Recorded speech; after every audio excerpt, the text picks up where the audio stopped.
Welcome to Armchair Anonymous. I'm Dax Shepard. I'm joined by Monica Padman. The intern of all interns.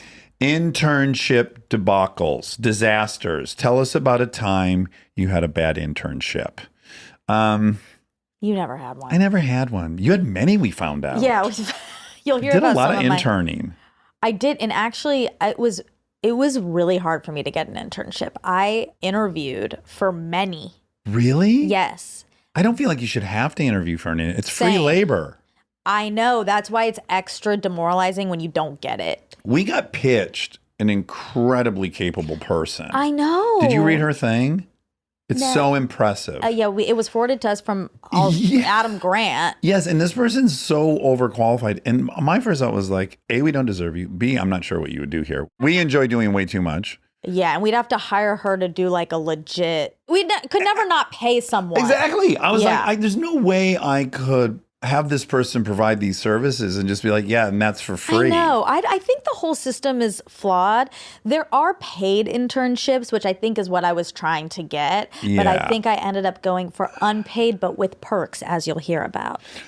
Well, and the reason I think it's tricky is no one's trying to intern at a low paying job where they can't afford it. Like they're interning at law offices, Armchair Expert. Like the places could pay you. Right, exactly. They're not really low margin. Yeah. You're not interning bagging groceries at a grocery store where the margin's 3%. Yes, that's true. So, yeah, it's unethical. Whatever. I'm going to go ahead and say, I think We're think taking you're a stand. Piece of shit if you have interns and you don't pay them. Taking a huge stand. But also we think it's great if you want to be an intern and you go and you are an intern and you learn something. Yeah, no, skill. it's not the It's good for intern's you. issue. It's just we think people should pay you. Yeah. Probably if you have a good enough job that people want to intern at, maybe you should pay them. But that's what I was applying and couldn't get one.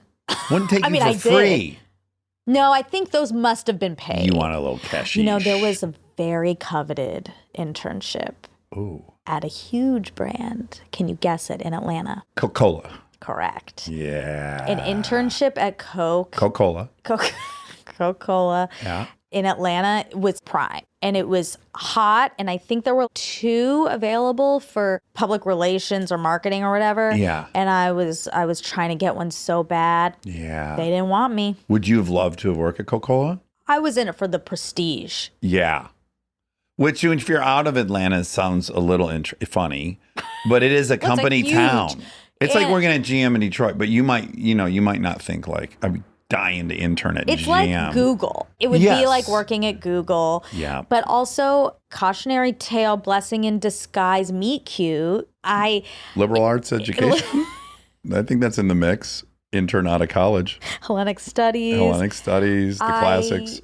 It all worked out because I didn't need to do an internship in PR. But you know what I did need to do? An internship at this movie company that I did get. Yes. And I met Rainn Wilson. Yeah, you did a lot of fun I did fun stuff. Yes. And it really was it works out. If you have the added cherry on top of meeting celebs, that's worth it. Then I think you don't have to pay those people. I would have worked for free for sure to meet Nicolas Cage. I know, but that's worth more than a paycheck. No, you should still be paid. Okay. People are just people. We're back. The end. Okay. Please enjoy internship stories. Hard times come and go. Good times, take them slow. My life, I had them both. Remember one thing, you gotta know, I'ma keep on shining. Hello. Hello. We can hear you beautifully. Oh my God. Oh, good. I'm so glad. I tried to follow the instructions. Look at this closet. I know this is huge. It's a beautiful closet, and you appear to have a desk in your closet. I've cheated a little. Our house is so small. My office is turned closet, so I hope it works. You can't stand in our other closet. I see what's happened. So you have taken over the wall behind your desk with a beautiful array of armoires. No. Yeah. Built-ins. Built-ins, yeah. That's brilliant. Sarah, where are you? I'm in Minneapolis, Minnesota. Oh, what a wonderful place to be, especially this time of year. Are you a lake person? Oh, yeah. We just got back from the lake yesterday. Was it dreamy? It was the first time my entire family has ever been together because we live all over the world.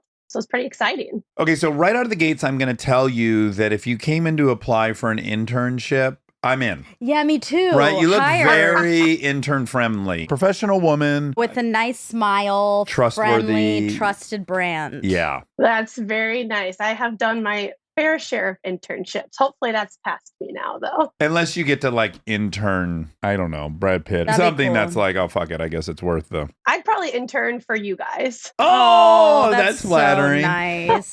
Okay, so please tell us about your internship experience, or the one that's worthy of an anonymous story. My internship actually took place in the British Virgin Islands. It was after my freshman year of college, and I had dreams of working in the scuba diving industry. Oh, So I did a little Google search and I found a summer camp where they would take kids out on these giant catamaran boats with a kitchen and multiple rooms, and we would teach them how to scuba dive. So the interns were kind of there to be camp counselors and learn the scuba industry. had you already been certified as a scuba diver? Yeah, landlocked Minnesota. I learned to scuba dive when I was in high school, the pool of our high school. And then we ended up going to Roatan, Honduras to do like the rest of our certification. Oh, cool. Wow. I get down there, and it is important to note I wasn't as well traveled as I am now. So I'm going to make some very clear mistakes along the way. I have learned from them. But I get down there not knowing anybody in the organization, anyone who's gone to the camp. I paid a lot of money, and I was going to be there for 6 weeks. And I would also become a scuba dive master, so I could lead dives, was like kind of what I would get in return and experience. We fly in, it's called Beef Island in the BVI. Ooh. If I was a single lady, I'd be straight to Beef Island. Sounds like you would want to go now to Beef Island, I think. I'd want to be one of the objects at Yeah. Beef Island. So I arrived and I meet everybody. And instantly I realized that I should have done a little more research. Their teaching method was all based on fear. Oh, From the moment you got there, there was a lot of yelling. The expectation was, don't you ever sit still, always be working. And so I was like, okay, I'm going to do this. And we were in port for a couple days. And the first day, I remember being so scared of the leader. He was like 6'7", huge beard, probably 300 pounds. And I didn't know what I was doing. It was my first day. So I would go and hide in the bathroom. So they couldn't tell that I wasn't working hard or that I had paused working. And I remember just sitting there being like, how am I going to do this for 6 weeks? Like, I can't even ask questions because I'm going to get yelled at. The organization or the outfit that was providing this, they were Americans running this business down in the British Virgin Islands. Yep, all the staff and the owners. And the guests, they're all kids from the States generally. Yeah, I would guess they would accept any sort of camper, but it was, from my recollection, majority kids from the US. So we were leaving port and I knew we wouldn't be back for 3 weeks. So I was going to be stuck on this boat. I didn't have a cell phone. I was traveling with one debit card. oh no. We leave port and I'm still getting taught how to do things on the boat.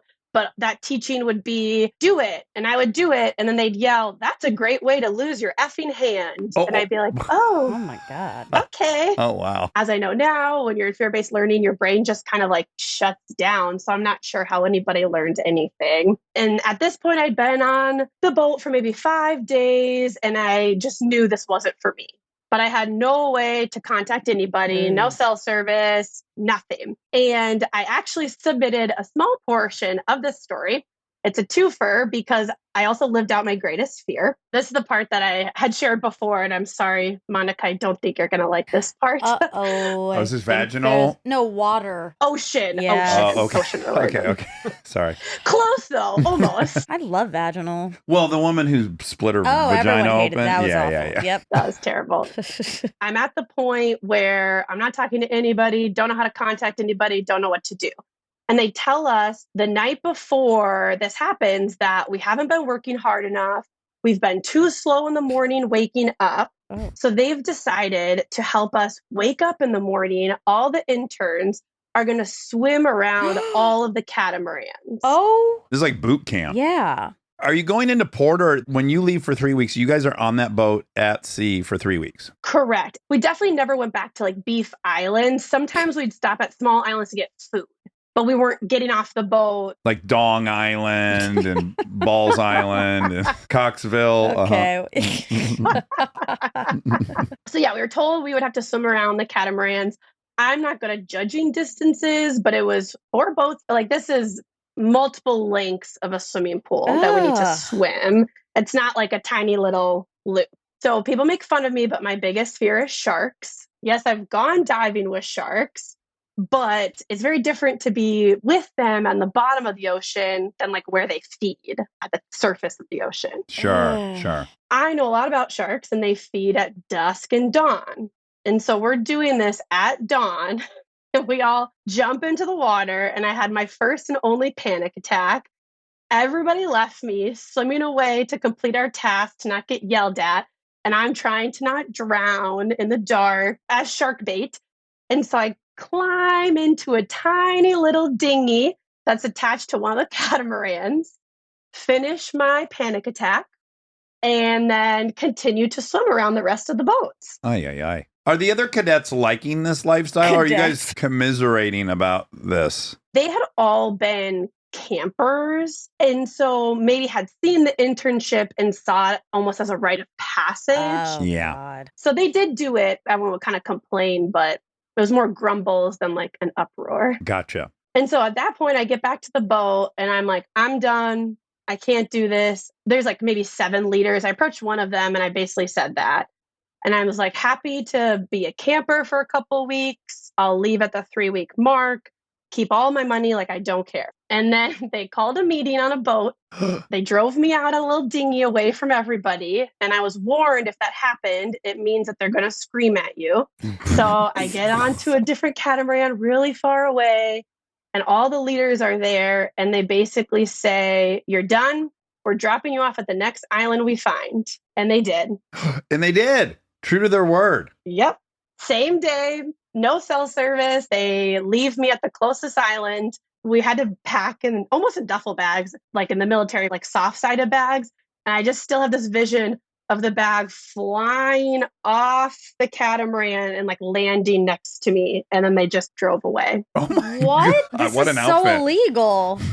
It sure did feel illegal. I think I was a little disassociated at that Oh, my point. Yeah. God. I'm surprised they didn't code red you while you were sleeping. You know, they do in the military, like beat her with pillowcases full of soap. What's cool though is you kind of are the only person who can answer that if you're stranded on a deserted island. What book What would you want? bring? Yeah. What's Yeah. one item? You lived that. Also, it's quite a bit of self-assuredness to go against that much groupthink. To go like, you know what? Fuck this. You would do this. Yeah, I would. But Yeah. I would be horrified if I got dropped off. Oh, you'd be So I would fucked, just be like, yeah. I'm not getting off.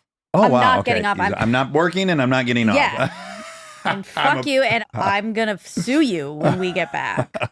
I am actually an attorney now, and I Oh. wish that I would have sued them. Yeah, right? I went to like a little, for lack of a better word, shack that was on the island, tried to communicate the best I could that I needed to get to Beef Island. I'll take you to Beef Island, hun. Oh, God, Walk I this know. way. It's only 3 short steps away. Oh, that's... Oh. At least I would have had shelter at that point. You go, I need to get to Beef Island. And he goes, well, I was looking to get to Tuna Town. So Ew, that's from Grumpier Old Man. Oh, And okay. Sarah's laughing. Okay, but okay. Okay. Are there a bunch of little satellite islands around the main island of the British Virgin Islands? These aren't islands I would have heard of or you would stop at on a cruise or anything, right? Correct. Maybe a few people lived on the island that I was on, and we did all have passports, so we would go between the US and the British Virgin Islands, but I'm pretty confident I was on a British Virgin Island at that point. No idea of the name. I communicated I needed a ferry. They got me, again, an equivalent of a dinghy with 7 men who were being ferried to another island to then go on the main ferry to Beef Island. And I got on, had no other option. And I remember sitting there after I got on and being like, this was a mistake. I'm going to be the next taken. What am I doing? No one even knows I'm on this island. This is not an official ferry, it's just a boat. I truly prayed to a God that I didn't believe in at that point to be like, get me out of this. And I clearly survived. They were amazing humans and nothing happened. And they brought me to a bigger island to then get more of like a state sanctioned ferry. Where there might be a manifest or some record of passage. Yes, with life jackets and a captain. I love that. Qualified captain, yeah.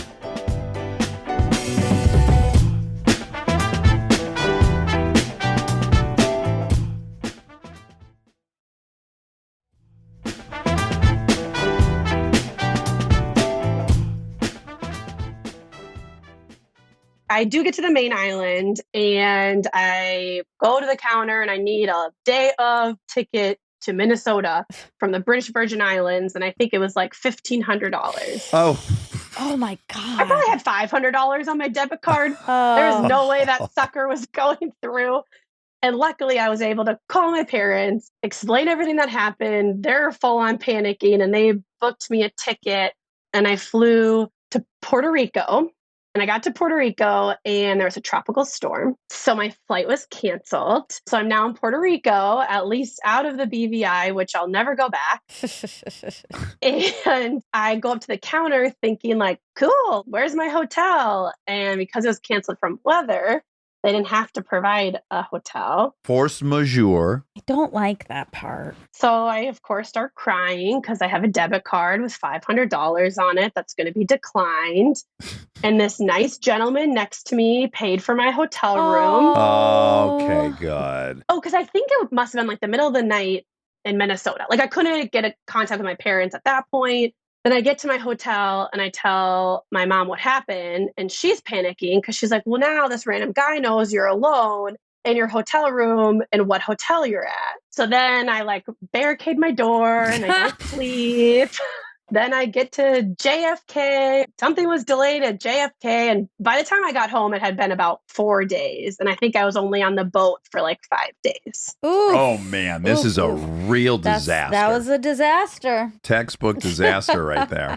But you made it, and now you're a lawyer, which is very prestigious. Still scuba? It did not hinder my scuba love. I even worked in the industry a little bit, and I went diving within the last few months. Oh, wonderful. What kind of lawyer are you? I am a defense attorney and I represent people being evicted. So I help them stabilize their housing. Nice. That's so cool. I'm sorry. That sounds like a real shit intern. It doesn't really even sound like an internship. Yeah, they pretended it was an internship. But it was really boot camp. Suing. Did you like give a review or anything? Is there any way you could warn people? I guess not. What are you going to do? I did report them to the Better Business Bureau. Oh, good. Sure. So lawyerly. Yeah.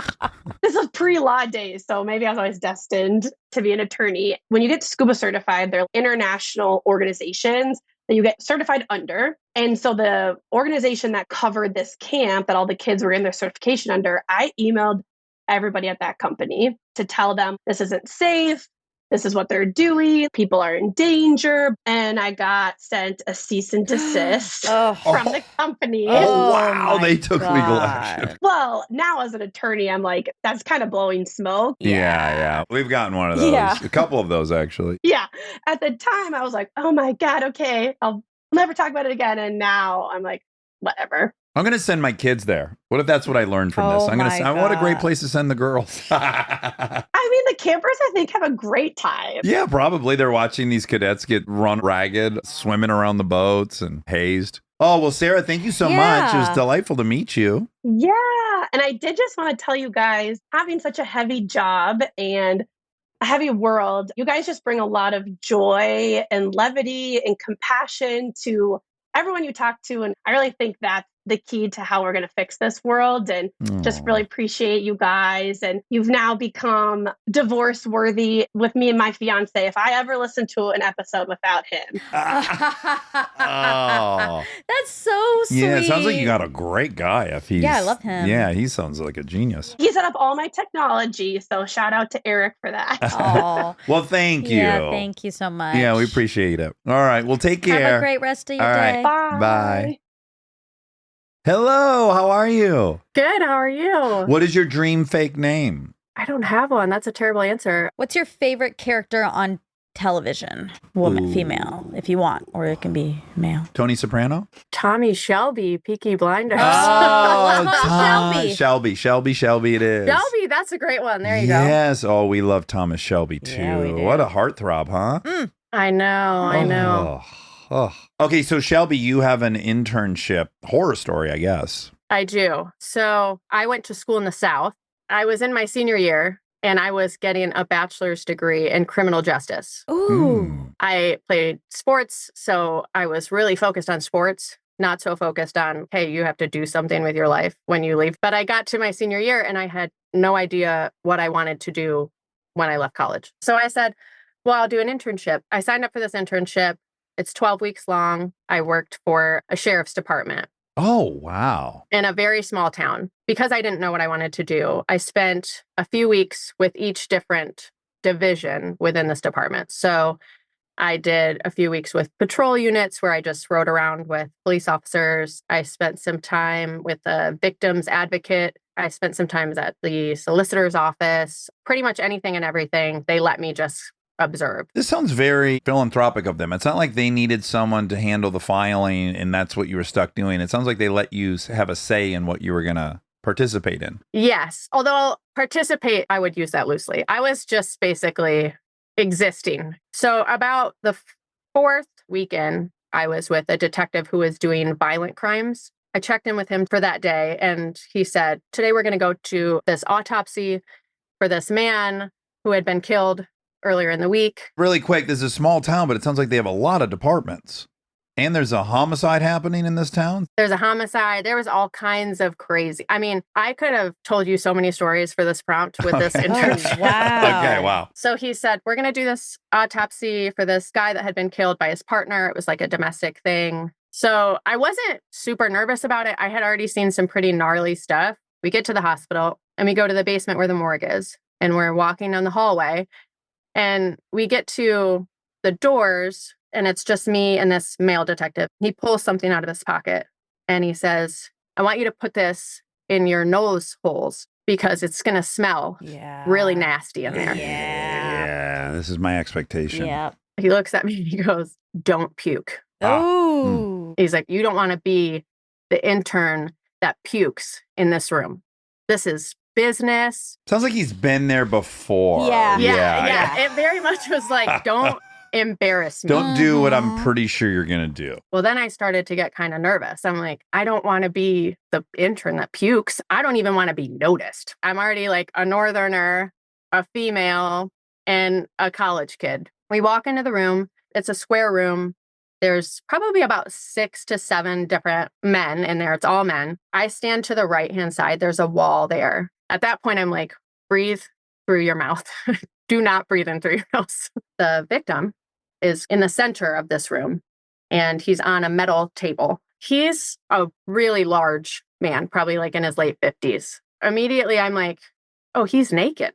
That's weird. I resisted asking you if he was naked like 6 minutes ago. I'm like, they're naked, right? In the movies, they're naked. They have to be because they're gonna. Yeah, they're going to do some cutting. Obviously, I didn't think he would be like in a Clothed. 3-piece suit laying on that table, but I thought maybe they'd have a sheet in the movies. There's a white sheet. They pull the sheet back. It's all very dramatic. That's because of the R rating. There you go. So I am just looking at the bullet holes. I'm kind of doing like a head to toe scan. Okay, his chest. I can see a couple cleaned up holes there, and there's his stomach, and there's his penis, and there's his thighs. And then I'm like, wait, what? And I scan back and there's no penis. Oh, there's no penis. Oh, he chopped I was it hoping off. I was hoping for an erection, but No, it's chop. opposite. I don't know that would be better. Well, it'd be more comedic. Well, I don't know. Chopped off penis is Pretty comedic. funny. Okay. Yeah. Well, you must not have a penis. I feel like if he told me that she cut his penis off, I would have remembered that very specific detail. So I'm really thinking about it. So then I'm thinking like maybe it got mangled somehow. And I'm like, everything else around it looks pretty normal. There's no other holes or anything. So I take a step closer. I see the pubic hair. There's testicles. No. Oh my God, it's a Ken doll. Yeah. Wow. I'm intrigued. I take another step forward. And so by this point, I'm probably 2-3 feet from this guy's body. You're really You're getting in getting in there. there. Yeah. I'm invisible. All the while, there's chatter, right? Like everybody's talking about what's about to happen. So I'm kind of hunched over this man and I pop my eyes up for a second and I see this doctor who's about to perform the autopsy and he's staring at me. I kind of look to the other side at the officers that were standing in the corner and they're staring at me. And then I notice that everybody in the room is staring at me and they're all laughing so hard. And then the detective that I had come with, he says, "Are they not like that up north?" Oh my God. I was like, "What?" And he's like, "Penises. You never seen a penis that small up north." And then everybody in the room starts laughing. And I was like, "Oh my God. They've all been watching me creep towards this dead guy, staring at his penis." Yes, you've been busted. And so it was there, but it was just there. so small, you couldn't see it from your vantage point. Yeah, thankfully, the doctor's like, once the blood is gone from the body, it basically can retract up. Obviously, this man wasn't very well endowed to begin with. So Sure. it had essentially like went up Oh, almost inside the body. that's So it really interesting. basically Wow. wasn't there. This whole time I'm thinking, don't be the intern that throws up. And instead, I'm like, don't be the intern that's staring at a dead man's penis in a room full of men. Like, what are we doing? They hadn't even started the autopsy yet. So I had another 2 hours in that room just full of dick jokes. And then, Oh, boy. you know, about 6 more weeks in that very small sheriff's department. Normally you do an internship hoping to like get a job out of it. And I'm like, well, that's definitely not happening. I am not going to be the girl that's obsessed with dead people's genitalia. Oh boy. So did you go into law enforcement? I did not. I really thought I wanted to. And then I had kids. I was like, yeah, I can't see this stuff all day, every day. So I went very safe and I went into corporate law. No retreating penises in that No line of retreating work. penises. That's interesting to know about the dead penis. I know. It crawls back up. What's sad for me is like I want to know if that happens to mine, but I can't. You'll never know. I'll never know. Then I felt bad for the guy. I'm like, now you've gotten dragged into this. You've already had a rough ending. Yeah. Untimely death from your lover. Ooh. Oh, well, Shelby, Thank what you a for sharing bizarre that. internship. I love that. Thank you so much. Yeah. I don't normally listen to Armchair Anonymous. I'm normally on the other ones, and my husband loves Armchair Anonymous. And then this prompt came up, and he's like, "You got to tell the dick story." I'm like, it is perfect timing with like the penis Olympics and all of that. Sure. Penises are hot right now. They're hot right now. Penis summer. Hashtag penis summer. Well, lovely meeting you. Yes, Thank you so thank much. you. Thank you so much. All right. Have a great day. Great meeting you. Take care. Here comes Ryan. Look at you, beautiful, beautiful people. This is my David Letterman. Oh, how shush now. sweet. Where are you at, Ryan? I am currently in Wilmington, North Carolina. I'm originally from Columbiana, Ohio, which is about an hour south of Cedar Point. There we Oh, go. my God. Monica's Ding, favorite ding, topic. ding. My favorite place. You know, I'm going to make you go like we made David go to Disneyland. Oh, yeah. And I'll probably love it. You'll love it. It's a great place. If I go, will you promise to stop talking about it? I can't do that. No, I think on my Oh. deathbed I'll be talking about Cedar Point. Yeah, what will happen if you both can talk about Yeah, it? you're right. Yeah. Contagious. So, Ryan, you had a crazy internship. Was it in Ohio or in North Carolina? Neither. Just because I'm dealing with patients. I'm a physical therapist. And Monica, I know you love a good physical therapist. All my Yeah. friends are PTs. I'm going to kind of leave the area of the country out. It was winter. The setting is 2018. I'm in my last clinical rotation we have to do for doctoral school. At this time, I am freshly broken up with. I am heavily dosed with seasonal disorder. Oh, So in this hospital, I was known as the poop guy. oh, The poop guy? Did I hear that Yeah. right? The poop guy. Okay, Yeah. okay. So weirdly enough, I am dealing with a lot of feces more than usual. They might be stories for later prompts. Okay. wait, sorry. Feces coming from your body or or the No. patient's? Patients. Okay, didn't know if there was like a colon issue. So, if there was like a shitty patient, you got kind of assigned that patient. Yeah. Okay. Oof. What a service you were providing. So on this day, I'm going to be seeing an amputee patient They've been laying in bed for about 2 weeks and they are under C. diff precautions. You know what C. diff precautions are? Yeah, is this a flora that takes over your intestines and prevents your body from absorbing nutrients? And is it explosive honest? Yeah.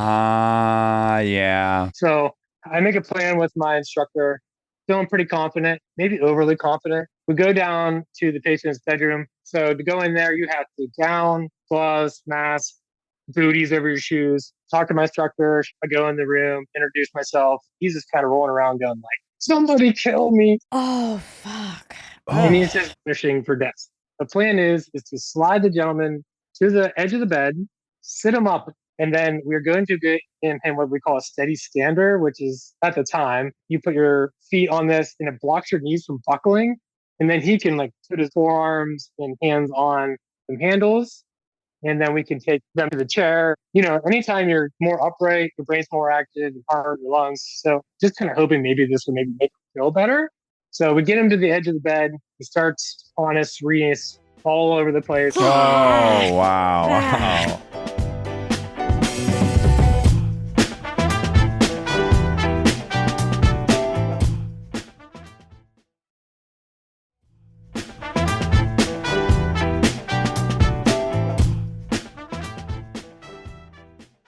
So now at this point, I'm like, we have to get him out of bed because now we have to clean it. Like, we can't just leave him in his own. I hate to ask for details, but he's on the edge of the bed. He begins his harness, and you're aware of it because you can either hear it, B, smell it, or C, is it actually coming out of between his legs through his gown onto the ground? It's not as much we can see it going on the ground, but you can kind of see the sheets are starting to change colors. Okay. Sure. There's a smell to it. Yeah. We get him to sitting. He's still at this time yelling for death. Makes you a little anxious. Yeah.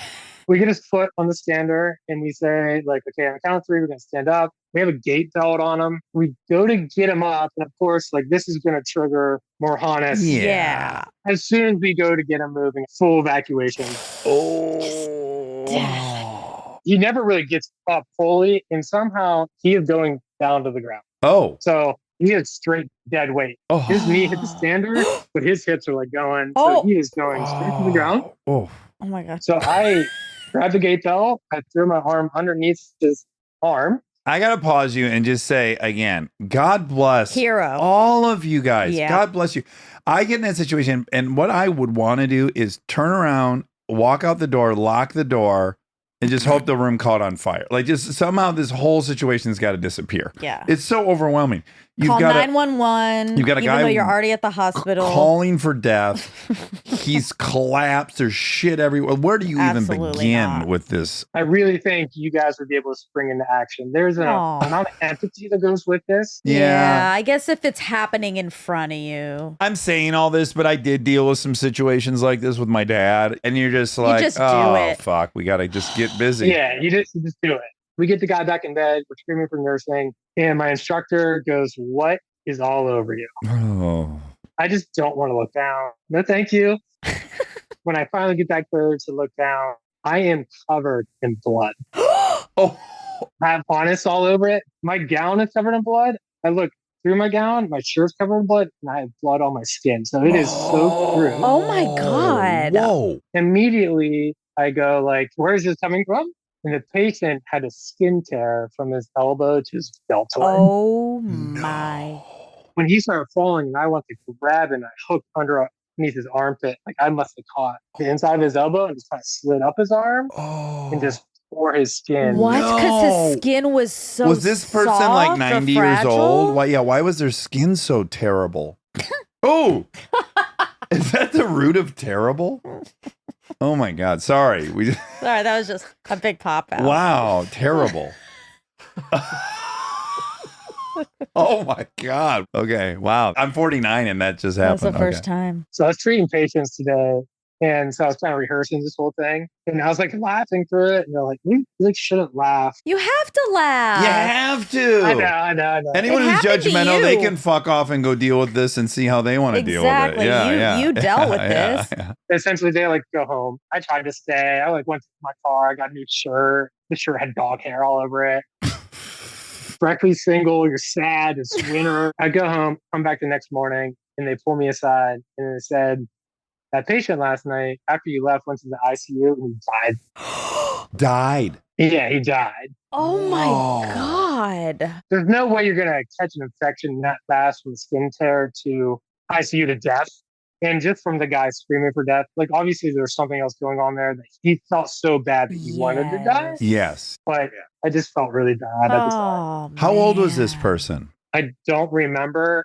Probably late 60s to probably mid 80s. When you're laying in a hospital for that long, for 2 weeks. You deteriorate, right? Yeah, you're not doing well. Wow. And then so shortly after that, I moved to Hawaii. Lived in Hawaii for 4 years and met my wife. Oh, that's nice. I'm like, screw it. I'm just moving to Hawaii. It was kind of like a bottom. It was like a life bottom.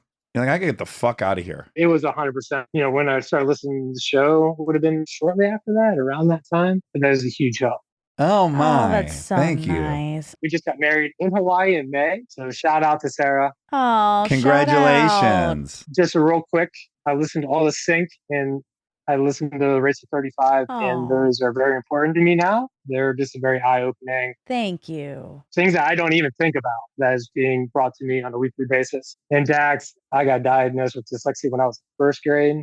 And there are some mirror neurons going on there when you talk about being sucked out of a class, being taken to another group of kids that are going to be all over the spectrum. When you're that age, you know, I hate to say it, but like, I guess I'm dumb. Yeah. Clearly. I can't read. And I just started making people laugh. And I'm like, I'll just go be friends and chase girls and play sports and be a comedian and all this fun stuff. Yeah. I appreciate it so much just hearing someone else talk about it being difficult. And I did go to college and I got 3 degrees. We're laughing last, Ryan. Yeah. Well, congrats, man. Yeah. That makes me so happy. Really appreciate it. We're very flattered someone as special as you is into our show. it's really Yeah, sweet. truly. Great meeting you, Ryan. Thank you so much. What a Yes, barn thank burner you. of a story. All right. Until next time, guys. All right. Take care, Bye. brother.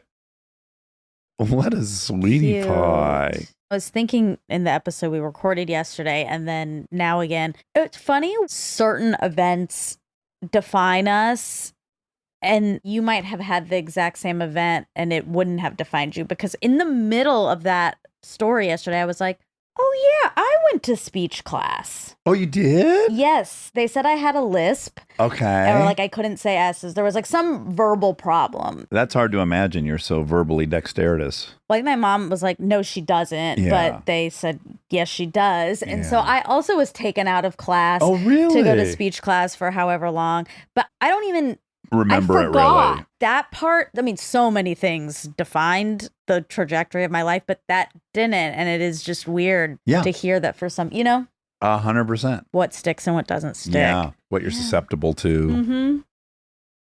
Hello. Hello. Can you hear us? Perfect. I'm going to take these off because I can't see you guys. Okay. Yay.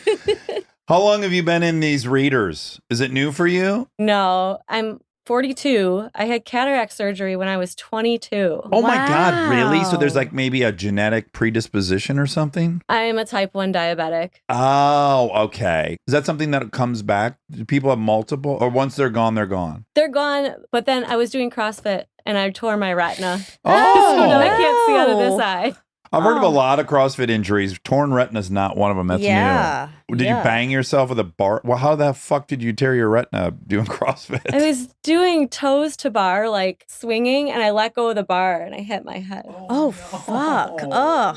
Man, that's terrible. You guys will see in this story. Oh, okay, Easter great. egg. Okay, great. This is my life. All right, let's hear it. Wait, where are you? Oh. Where in the country are you? Florida by way of Colorado. Okay, so you're in Florida. Where does the internship take place? Chicago, Illinois. Robbie Rob, ding, ding, ding, ding, ding. Okay, so hit us with this internship story. Okay. In order to have this internship, it was highly coveted, and only number 1 and number 2 in the class got it. And I was number 2. I was not number 1. Oh my God, congratulations. Yeah. It was a very small class. That's okay. It still counts. So when I got it, they were like, well, you have to be able to get to Northwestern. And living in Tinley Park, I was like an hour south. Parking at Northwestern is insanely expensive. The train was too expensive for me. I was the physical therapy assistant student. I had no money. And my ex-boyfriend was like, well, the whole point of you doing this internship and choosing Northwestern was because you were going to have a place to stay with me.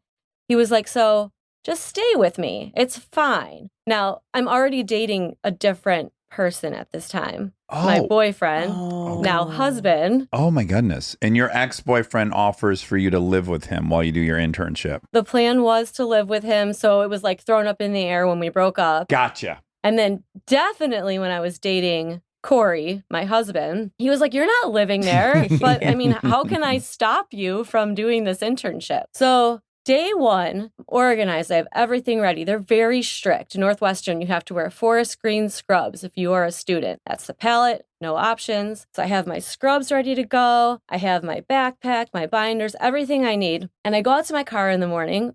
I stayed at my ex-boyfriend's house. I'm like walking towards my car because I was keeping my scrubs in there. And I'm like, my car looks really weird as I'm walking towards it. And I get closer and closer, and somebody had smashed the front windshield of my car, the driver's side window, took all of my scrubs, my backpack, and my stereo. So I run back inside and I was like, Chris, I don't know what to do. I'm freaking out. This is top internship. You have to be on your game. And I was like, I don't even have scrubs. He was like, the scrubs are the least of our worries right now. Call them, tell them you're going to be late. We'll get you there. It's fine. And he drove my car from Chicago all the way to Tinley Park with no windshield back to my parents. Oh my Lord. He loved you so much. So he drove it back to my parents. And Corey, my husband, my boyfriend at the time, was like, no. We're not doing this. You're not going back there.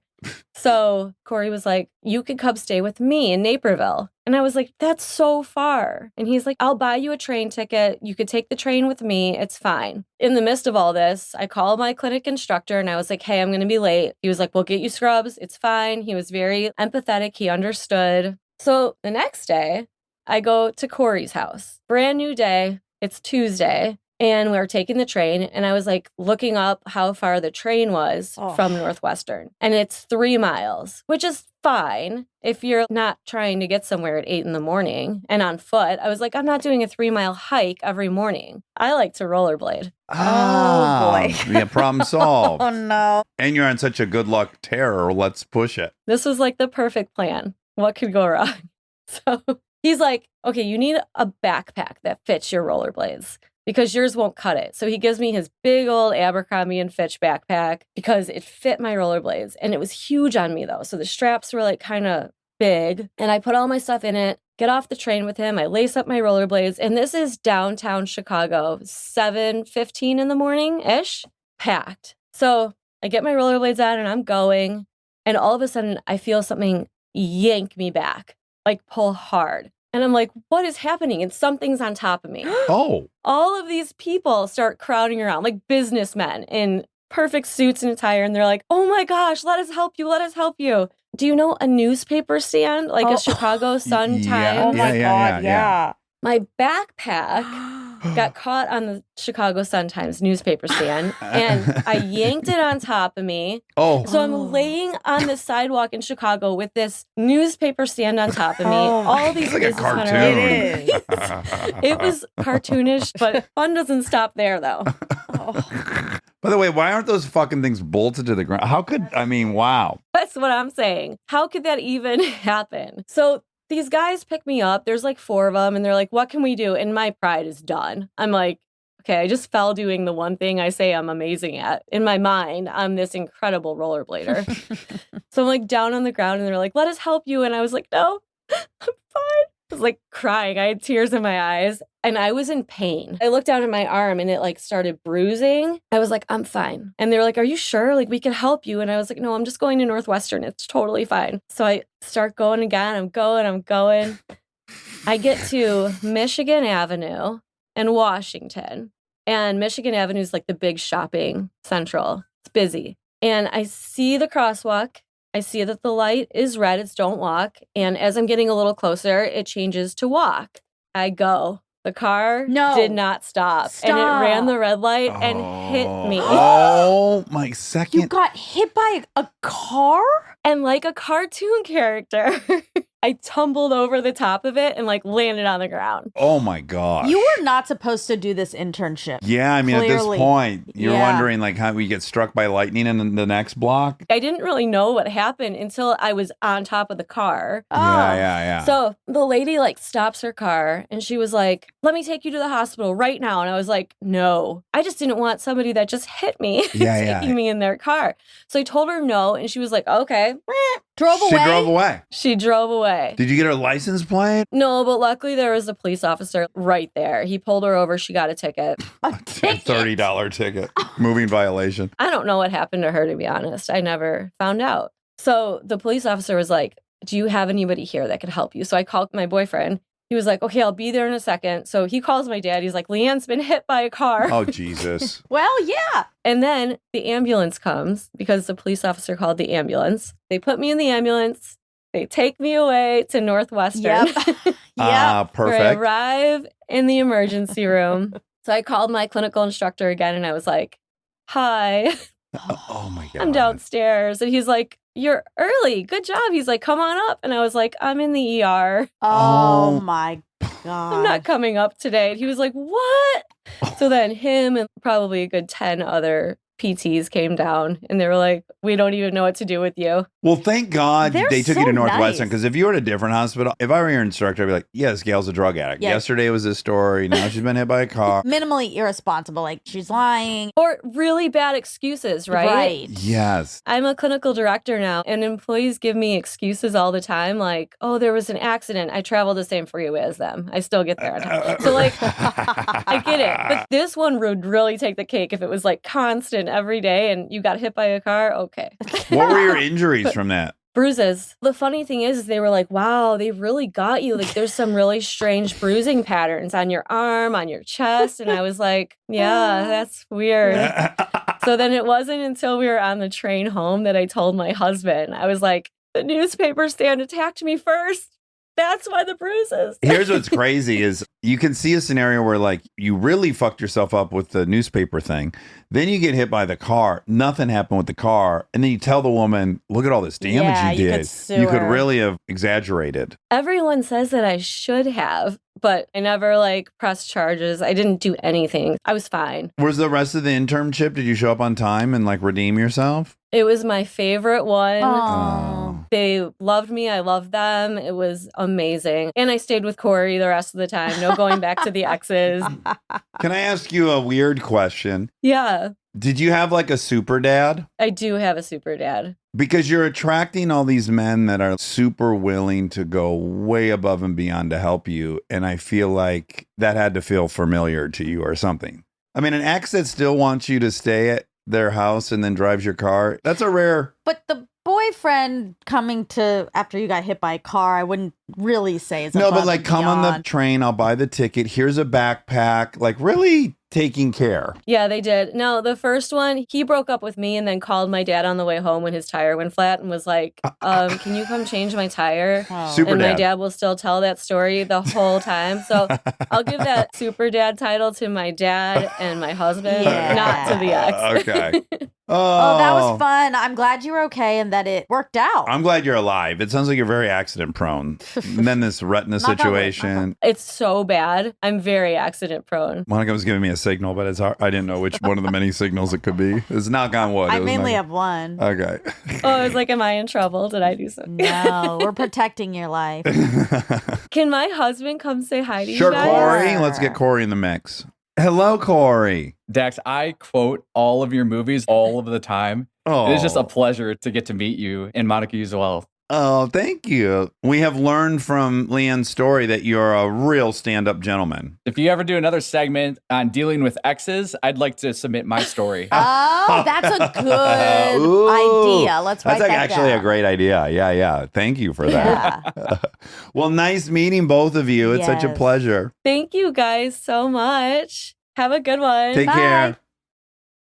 Wow, well, internships can really go awry. Did you ever have one? No. Did you? Yeah, I had many. Many. My favorite one was at Allied Advertising. It was a advertising agency that did movies. Oh, I know this. And you would like plaster, you'd do city bombs. Kind of. And Callie also worked there. Yeah. And we would get free t-shirts for all the movies. Yeah, swag. And the movie posters. And once they were done, we got to have some. Sure. And that's when I met Rainn Wilson. Oh, right. You told that story. Yeah, and it was very You were he was doing so a sweet. pop-up, whatever we call it. What do we call these? He was doing Heat a campaigns? junket. Okay. What do you call it when the street crew goes out? You know what I'm saying? They go out and they... Graffiti? No. Street team? Street team, right? And they hand out flyers. I've They never put a heard poster. that. Okay. Okay. You weren't a part of the street team. All right. Well, I love you. Love and I was going to say I regret never having one, but now I'm kind of grateful. They're tough. I don't think it's for me.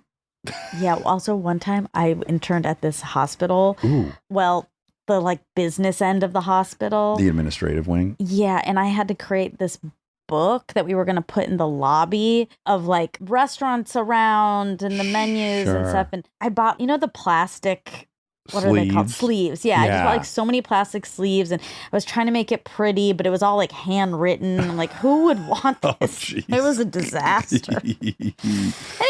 All right. I'm a hard worker. Bye. You made it. Love you. Do you want to sing a tune or something? We don't have a theme song. Oh. Okay, great. We don't have a theme song for this new show, so here I go. We're gonna ask some random questions, and with the help of Armcherries, we'll get some suggestions on the fly rhyme dish. On the fly rhyme dish in